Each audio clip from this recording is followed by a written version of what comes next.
What is the sweetest revenge plan you've ever pulled off? For 2 years, Diane ran our neighborhood like she owned every lawn on it. I was the one she went after hardest. I bought my house 3 years ago. Small place, good street, a strip of dirt out front that I turned into a raised garden bed. Diane lived 4 doors down in the biggest house on the block, with a gazebo in her backyard, the size of a 1-car garage. She had been president since before I moved in, and the board did whatever she said. The bylaws were thick, and she knew every part that let her make your life hard. The first letter came that spring. A $50 fine for unapproved landscaping. 2 doors down, there was a boat up on blocks that had sat there and she never sent them a thing. Just my tomatoes. When I left the garden in, the fine became $25 a day. A new letter showed up every Monday. Same envelope, same cold paragraph. By the end of summer, it was $4,000. Then she filed to put a lien on my house.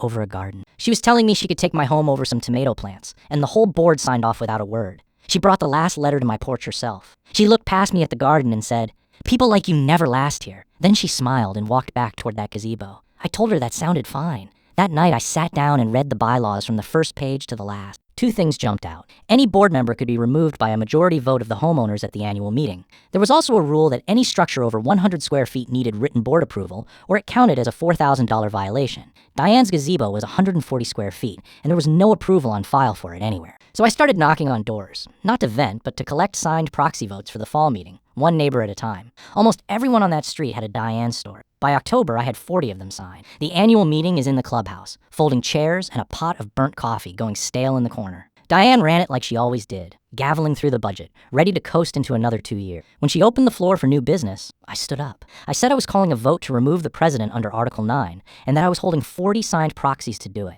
The secretary read every proxy out loud, then gave the count. 43 to remove her, 8 to keep her. Diane was off the board before the coffee finished going cold. The room went quiet the second the number landed. A man in the front row set his coffee cup down on the floor. Diane's face went from bored to white in about 2 seconds, and the gavel just sat there in her hand. I told the room the rules worked on everyone, even the president. The room elected a new board that night and put me on. They voided the lien on my house and wiped my fines in the same set of minutes.